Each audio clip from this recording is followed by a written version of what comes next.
I had no idea what AI could do for our business. It's been a huge learning curve the last 18 months, I say.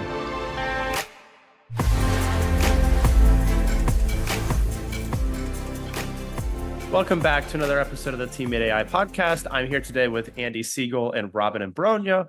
Andy is the founder and CEO of a company called Payday HCM, which does payroll processing, does benefits management, HR outsourcing. And Robin is a founder of a company called Human Resources Consulting Group, which does very, very similar things.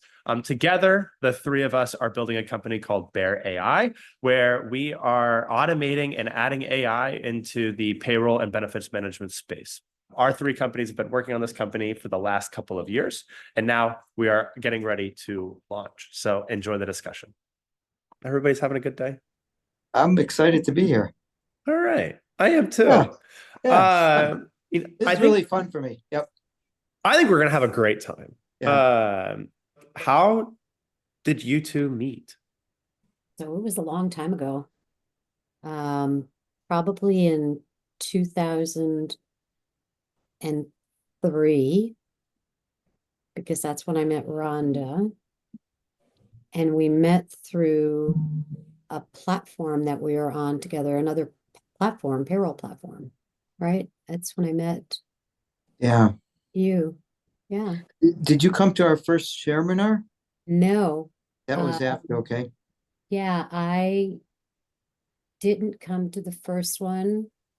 You guys had been running maybe about 3 or 4 years before I came into the Sherminars. Okay. But I met you guys at the owners' meetings in the payroll platform first. And then we really got to know each other. What Robin said was our Sherminar group, and that's about 10 of us. And I think we all run really good operations. We're really good operators, and otherwise we wouldn't want you in our group.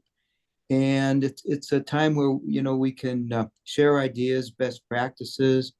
We share our our financial data, so we can do comparisons. We have our a CPA put that together for us, who does a lot of our audit work in our group, and so we're quite open and honest with each other. It's almost like sometimes having a board of directors. Yeah.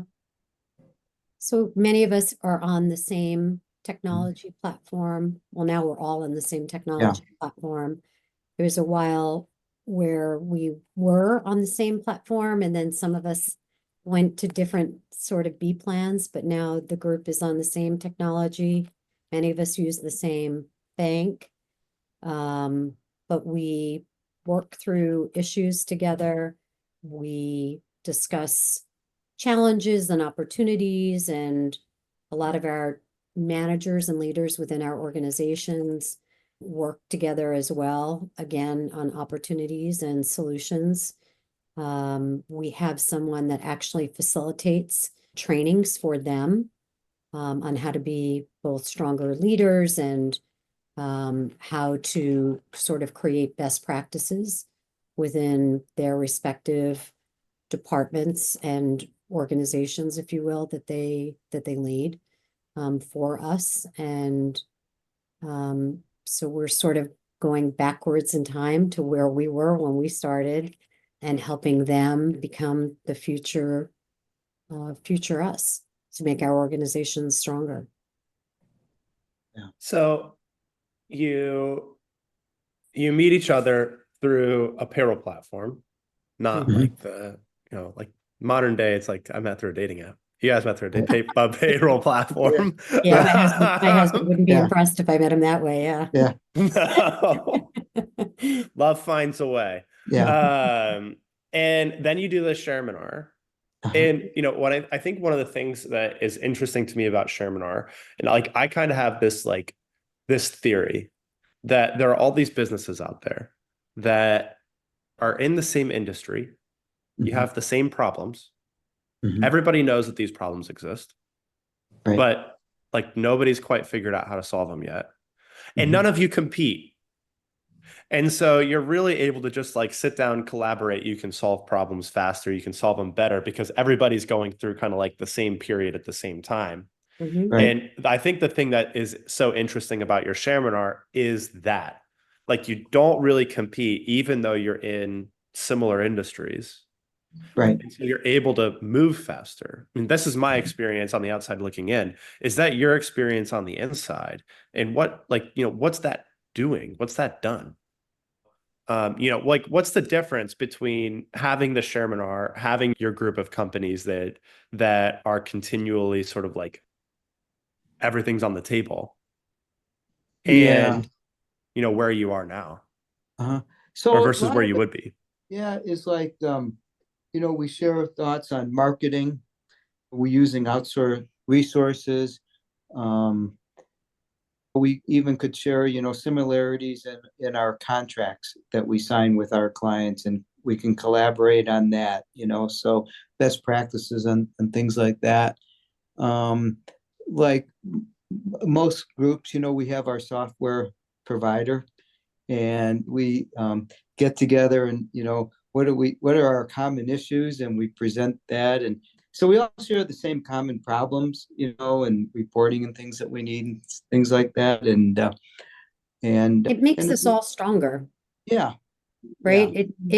We figure out sort of what the best path is and what best practice is, and we can together pull resources and provide the best path forward for all of us.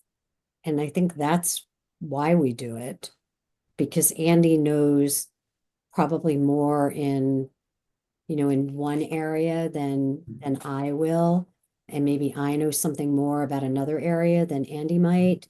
But like Andy's gone out of his way to research something that I needed to know about health and life insurance in this state and startup, and called the state and figured out our path forward, and then communicated that back to me. And he didn't need to do that. He didn't need to take time out of his life to do that for us, but he did. And if if and when we pay it forward to Andy, we do that, but we all do that. yeah, And we do it for each other because we are better together. We're stronger mm, together for sure. I mean, our name may sound odd, but the Shermanar group is just that. We mm, share data, we share information, and we're better for it.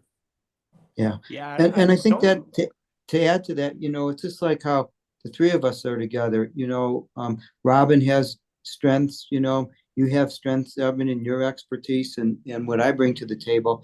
And I think three is a really great number for a collaboration like what we're doing. So we just bring some each different talents and strengths in different areas, and it's really fun to work on projects like this. Yeah. Yeah. And I think, where I think that there's really something special, not Mhm. just in the relationship that you two have, but in the entire seminar, Mhm. is it really feels like it's a collaboration among Mhm. all of you on how to Mhm. build the best businesses. And as soon as Yeah. one person does something that works, Mhm. then everybody else gets that information, as soon as possible, Yeah. essentially. And I just think that there's a level of trust there. The thing that like this continues to sit in the back of my mind.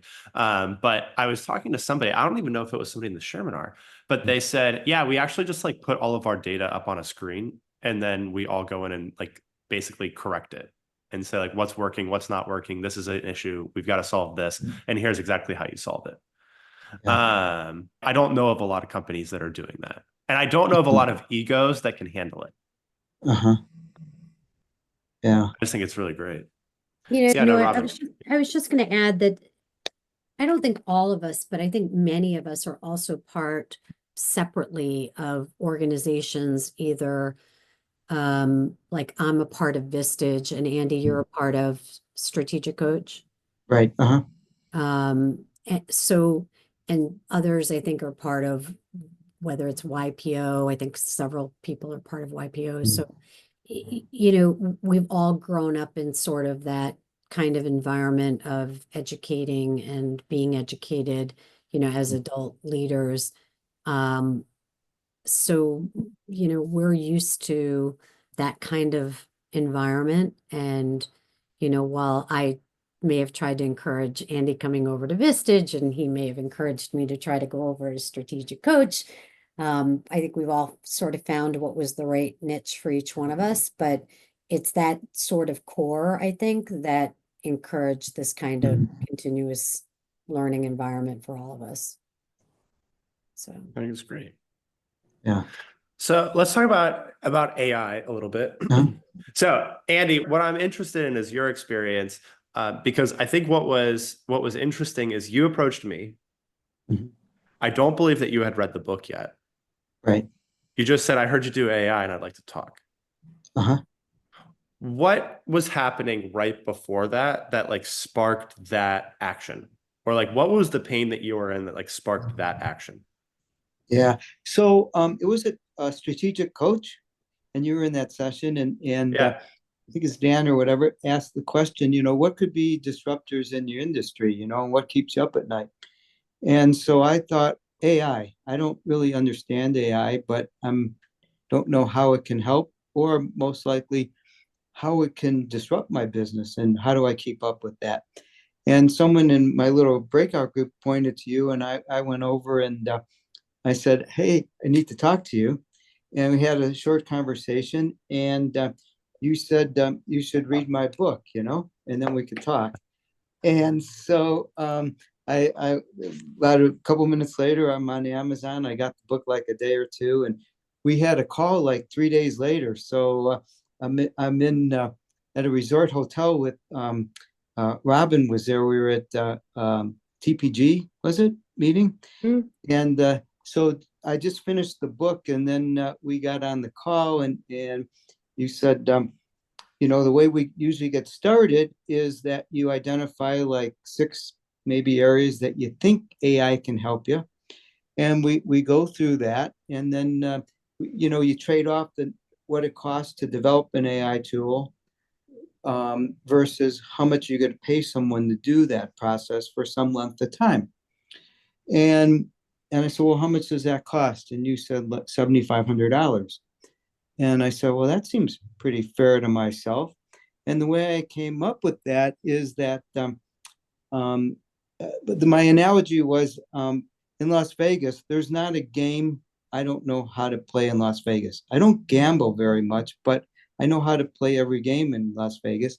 And sometimes I just watch people gambling. And so the way I've learned how to play every game is that I've sat down at the table and bought some chips. And when you have some money on the table, you learn how to play the game pretty quickly. So that was my same thought process with AI. I said, well, $7,500 seems pretty reasonable for me to learn what this AI can do and how it can help. And so we wrote the check, and we went through the process, and here we are now. And we got some really neat projects that we're working on, and soon really to take to the marketplace, which is really fun. Yeah. And there are a couple of things that I want to dive in there. There are a couple of changes that I Yeah. think you kind of glossed over that I want to drill deep on, if that's okay with you. Yeah. The first is, why did you think that AI was a disruptor? Like a disruptor is like a very big word. Uh-huh. And it's really associated with like a catastrophe. Yeah. In some sense. And so what was the feeling in your gut that AI is going to be a disruptor for your space? Well, can AI do what my people do, and then I don't have a business? That's a huge disruptor, right? Was it a ChatGPT sparked idea, or was this something that was sitting in the back of your mind for a while? Yeah, it was it wasn't just at that moment that, I came up with that, but I've been thinking about what do I need to protect, or how do I get out in front of this so AI can't take over my business? Robin, were you having these same thoughts, or was this a mostly Andy-led initiative? Yeah, no, I had already been down the same path, probably from the spring of last year. And I think I had shared this with you both. I was working with a different consultant and had already gone through some training myself, and had started going through some training for my team. And it wasn't what I wanted for the business. It was more on using, I'm going to call it soft AI, rewriting letters and more on the marketing side. And not that that's not valuable, it's certainly very valuable, but it wasn't where I wanted them to be. I wanted them to be into the hard data, into repeatable processes and workflows and creating process efficiency tools. And I wanted them to understand how data and data management and workflow and understanding how we can make our world better, easier, faster, more efficient, how we can take things that just involve so many repeatable parts and pieces and just make it smoother and take people with high levels of talent and take them out of those processes and allow them to do other work that they're just, much better suited for. And I had been doing a lot of things myself and wanted to just learn more and wanted them to be able to get that hunger. So that was sort of when I reached out to our Shermanar group and found that Andy was running down the same path and asked, who's using somebody that could maybe help me drive this thing better than the person who I had started to engage with. And that's when we met. I think the thing, there are a couple of things that like I noticed, this is not necessarily just with you, with everybody, was that ChatGPT, I think, really like scared a lot of people. Like, so I think what was happening is there were a lot of people that were running businesses and they were kind of wondering, like, what can computers do? What can they not do? What's this going to be able to do? And then ChatGPT comes in and you've now got like this like small little, like sometimes kind of stupid, but most of the time it's like fairly impressive little digital brain that you can chat with. And now all of a sudden it's like, well, wait a second, like AI, I think is a real thing. And now I need to get really engaged. Even though, like when we're talking about doing things like importing data into iSolved, there's no ChatGPT. There's nothing really like crazy neural networks, like ultra cutting edge advanced type of a thing. I think it was just a major wake up call that like, uh-oh, these things are happening. And now I actually need to get on the horse. I need to get in the field a little bit here. Yeah. Is that your experience, or were you just kind of like, hey, I know at some point this train is going to end, or at some point I've got to get out in front of what this technology is going to be able to do. It's going to be me or somebody else, and it better be me. I don't know that I'll speak for me. I don't know that I was afraid of it. I was more like, oh my gosh, I want this to make my life radically different, my work life. I'm a data girl. I've always been a data girl. One of my undergraduate degrees is in computer science, and I saw this as an opportunity for us to just improve our life and do things at a much higher level than we do them now. That's sort of how I looked at it. I wasn't looking at it as to be a market leader. I was more looking at it as let's get out of the weeds and, get up to the top of the tank. Yeah, I was way far behind the curve. I had no idea what AI could do for our business. And it's been a huge learning curve the last 18 months, I say. And how I think about my business and the efficiencies that we can create now. And it's way cool, the stuff we can What do do now. you think? What do you think are the biggest changes that you're seeing right now? So the potential for quality of life for some of my people, the efficiencies, um, the accuracy that we can create, and just so much of the routine things that a person would just take hours to do. we can train AI just to do it in seconds and have confidence that what we're doing is accurate and correct. And Yeah, there's all this stuff going on right now about people losing their jobs due to AI, yeah, and AI is going to replace people and all sorts of things. And my experience says that there are more people that haven't been able to take a relaxing vacation in the last yeah, several years because they're so busy. And now they're yeah, finally going to be able to like cook dinner for their family without also having their email open. yeah. I don't believe that really because of AI, we will lose any people. They'll just be more efficient in what they're doing. But I don't see that we'll be eliminating people because of it. I don't No, know. certainly I it's agree. actually I think tough. we're going It's to a tough sales repurpose pitch. people. Yeah, yeah, It's a tough sales pitch for me, uh, because one of the questions that I get a lot when folks come to me, they're like, "Hey, I'm interested in AI. Tell me about it." Is they'll ask, what's usually like the change in their number of employees? How many employees like actually get replaced by the AI? Because we talk about everything in hours, not in employees. And mhm, I have to tell them, I'm like, usually actually like our clients hire more people mhm, afterwards. Like the problem is that the AI works and now they're freed mhm, up and their ambitions grow and they have to hire more people in order to be able to like mhm. satisfy that new ambition. And so actually like your payroll may go up, believe it or not, but you're going to love it while it's happening. Yeah, and I think it goes also because the tools that we can bring to the marketplace now, we can attract a much bigger client base. So our clients will grow because of the tools that we're going to bring to those clients. Yep.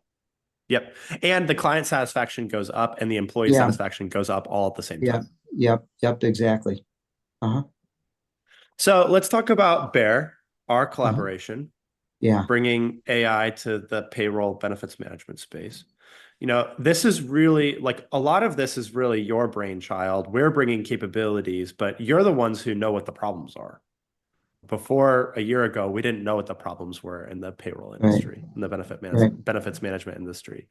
right. So, you know, what do you think? What do you think about it? What do you like about it? What are you excited about?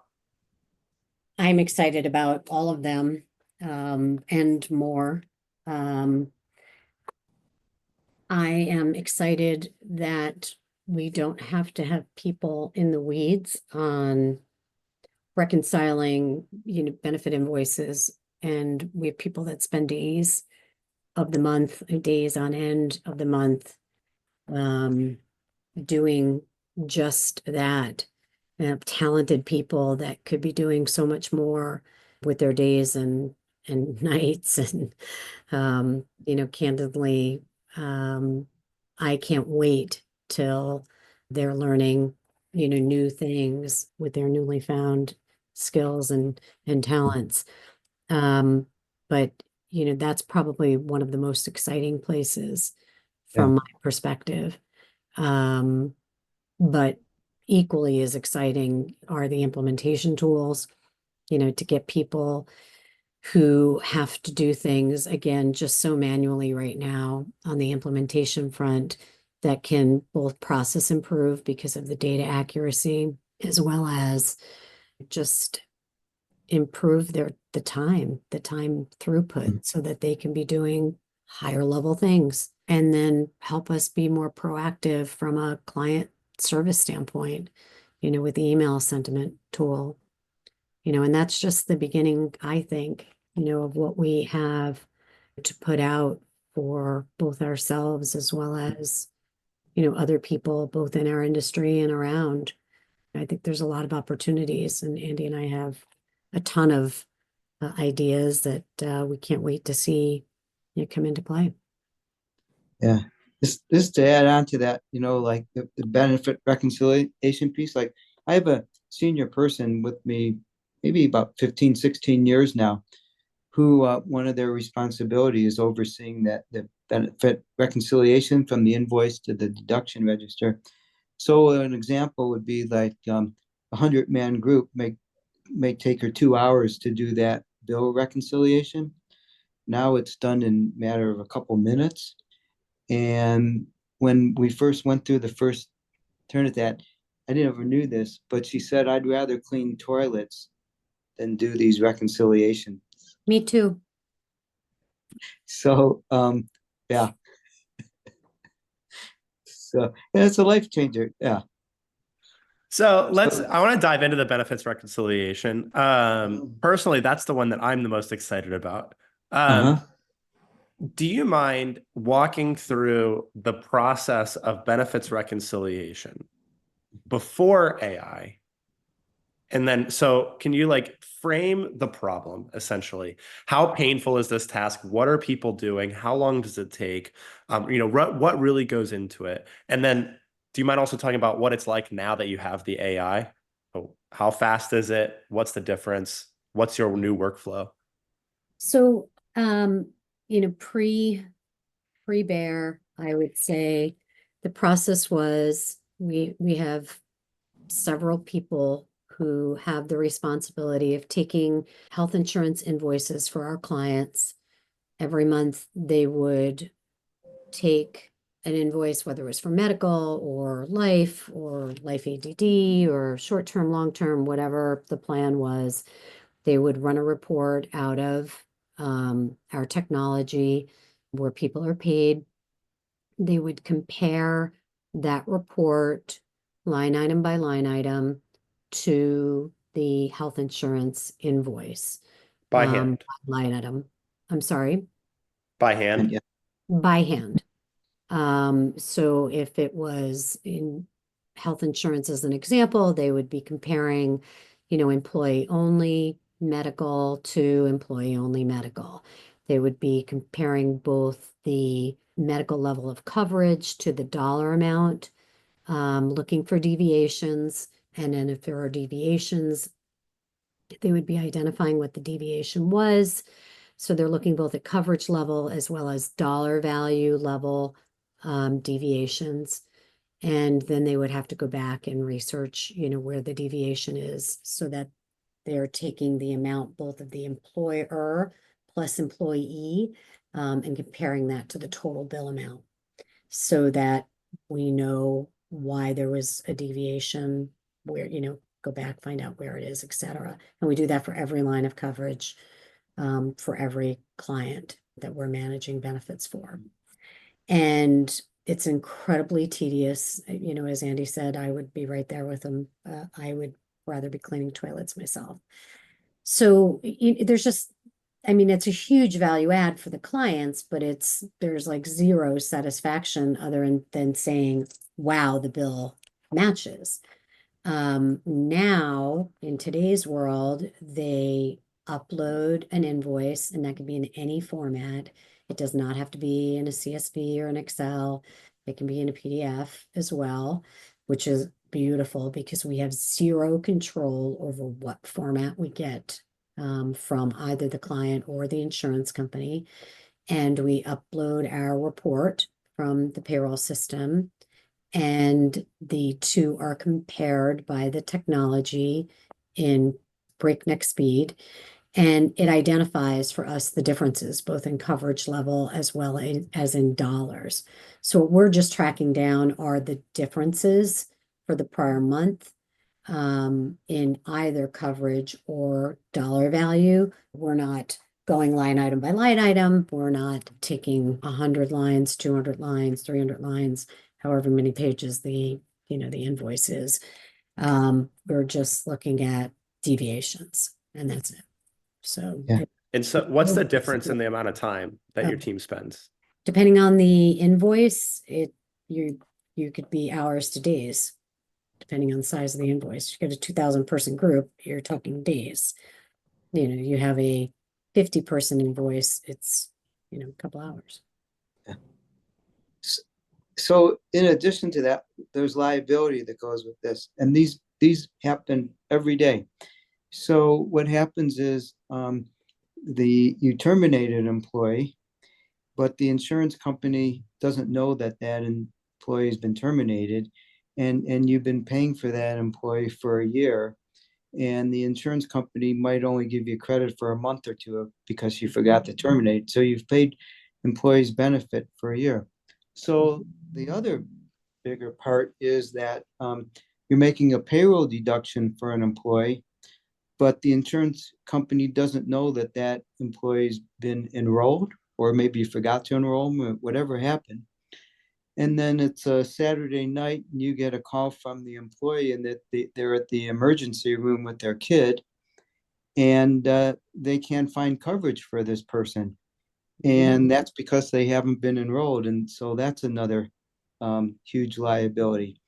And then for us, like the who's doing the service for our client, then we just can't pass that back to the client, that liability, because they've entrusted us to handle that part of the business for them. So that becomes a huge financial liability for us too. So that gets eliminated by this process. Yeah. So you have time saved. You've Yeah. got liability reduced. Yeah. You've got employee satisfaction. I think the biggest thing for me, the reason why I'm the most excited about it was because like when I saw some of these invoices that were scanned in and sent over to us with check marks, like written in pen. Yeah. That there's no way AI is anywhere close to taking over the world because these people over here are fighting for their lives. Yeah. It's really how it felt. And so now you've got thousands of hours per year being saved, right? Especially across multiple employees. But then also, now you've got such a great check on the liability side, which like is an unknown or a hidden benefit, I think, when you're talking about AI. A lot of times people just think, oh, I'm going to get so much more efficient, I'm going to save money, whatever. Wait a second, the downside just got reduced by a lot too. Yeah. Let's talk about the import tool.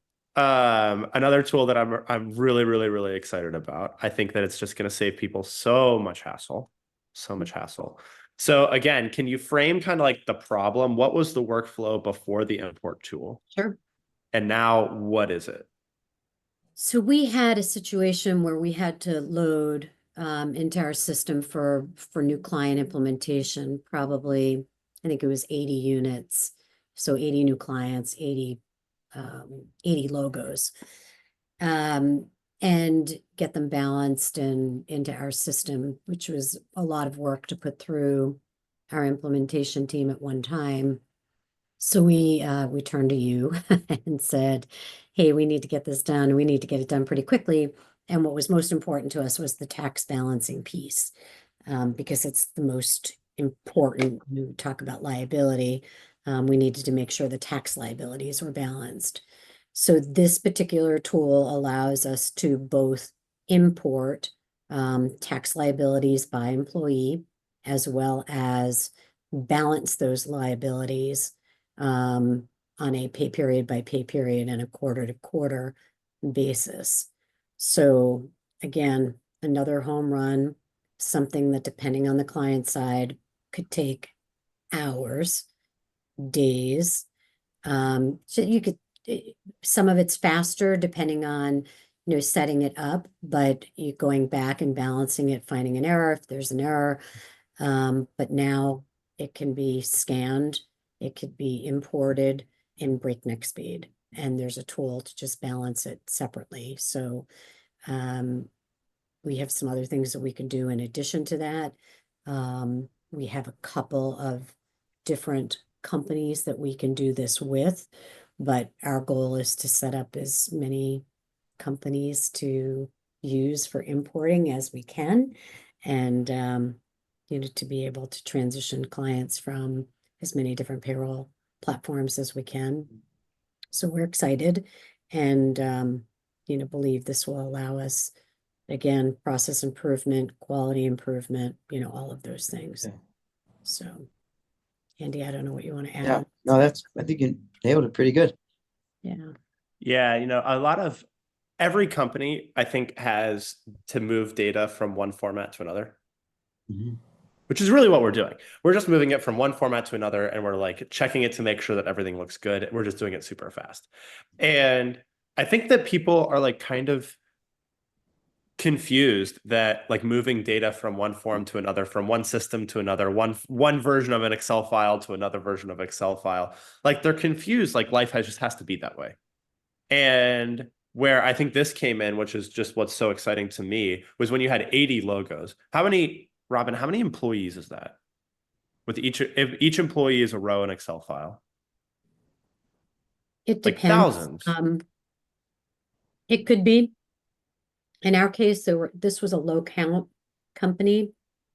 So this was in the low thousands, but on an average client, it could be a lot more per client head, per Yeah, low. and like so you've got like basically a giant reconciliation, a giant data transfer, and now you're hit with 80 of these logos that you've got to do at Yeah. once. Something's going to break, and now we need AI. Now we need automation.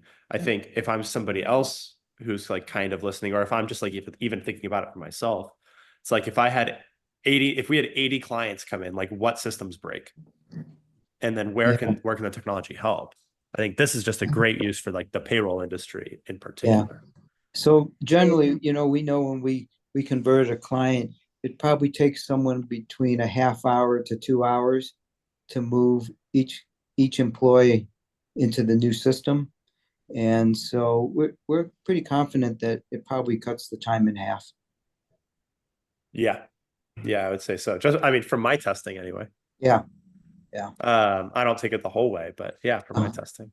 So, like a 40-man company converting could take a week or two to convert that for someone. So we cut that in half. Yeah. That's huge. Mhm. And so the last tool that I want to kind of like drill down on a little bit. This is the one that I think is the most ambiguous to me, the email sentiment tool. So what it Yeah. does is this is a new capability. There wasn't a former process. It reads the emails coming into the inboxes that you designate that you want, and then it assigns a sentiment to it so that we know, which customers are really happy, which customers are not so happy. What are the things that are critical that we need to be taking a look at right now? And it goes line by line through the email instead of just looking at the whole email. So it can even go more granular than just the whole. Right. What sparked this idea? What was the problem that you were aiming to solve? What are you now getting now that you're running emails through it? Now that you're seeing what the impact of it is? What are you Yeah. starting to see from all this? Yeah. So mine was had a customer service rep who was a really good rep, and then started not really to do their job very well, and got behind and farther behind in their work in response to their clients. So it took about 90 to 120 days for management here to figure out that this CSR wasn't doing her work timely, and that that we got emails, this is my third time I'm requesting this, or why haven't you gotten back to me, or the customer service person was saying, I'm sorry I haven't gotten back to you, whatever that was. And so about 90 days later, we started to get a lot of customer complaints and things like that. So with this tool, we could have been out in front of that within a day or two. And so, when you get that situation, you got to do a whole lot of backtracking with clients. You got to reach out to them. You got to make sure those clients aren't going to leave. You got to do a lot of explaining and stuff like that. And so that's where this came about. If we could have a tool that would alert us to that. And so we're there now. And we don't use it as any way as like a punishment tool or anything like that. So it's broken down to, it's not on their personal emails, but in their group. So their manager and the CR, the customer service rep, gets the same response at the same time, because it's just another tool in their tool bag, so they can do their job better and service their clients better. It's not like, oh, the manager's going, oh, I got you here, you didn't respond today timely. It's just a tool in their toolbox to use. And so that's how we presented it. We don't want this to be like a got you tool, but how you can do your job better tool. Yeah, I think one of the things that excites me about it, the reason why I'm so excited about it, it didn't feel like it fit with like the saving time, pieces of it. But I think A challenge that's really hard is turning what you innately know or what you need to know in order to be able to grow the business into a dashboard. Mhm. And this takes like the net promoter score, like your standard ways of collecting customer feedback to the absolute next level, right to the source. Like, what is the customer saying directly to the CSR that's going to make the difference? And so now, like, I think that leadership, I think that the whole organization is empowered with so much more information than they had before. Not that they want to go through line by line and read everybody's email. I don't think that that's true. I don't want to read anybody's email. No. I barely want to read my own. But it gives you this like macro level data that now you can say, okay, I understand we've got to fix processes here. We've got to help explain things better there, whatever it might be. Yeah. So, I have just a couple questions left. The first is, how's your team taking to the AI tools? So when we look at adoption, how are they adopting it? What do they like? What do they not like? It could be about the tools specifically or just about AI in general. One of the big questions that I think every entrepreneur, every business owner has is, okay, I bring AI in, like, how's my team going to do? So how's your team doing? And yeah, go ahead, Andy. Yeah, everyone's really excited about it. I think the hardest part was getting everyone to understand how AI works. And it's not really programming, it's training. It's like training a human being how to do a task, not programming it. And I think that was the hardest part, was having people have an understanding of how it works and why it's different. And once they got that, it was an easier path to go down. Yeah, I think to people who don't understand how software works, software is magic. And then AI kind of seems like magic times a billion. Mm-hmm. And so it's innately scary. Like anything that's uncertain becomes scary. And as soon as you kind of like get through those like first couple layers of defense, you explain what it is, how it works, how it helps. Usually the experience that we have with employee adoption is that they're relieved. Mm-hmm. Like, oh, finally, I never have to do that again. Yeah. In my last question for both of you, knowing what you know now, you're launching an AI company. I'm not sure if you expected to have that happen at any time in your lives, but you're launching a tech company.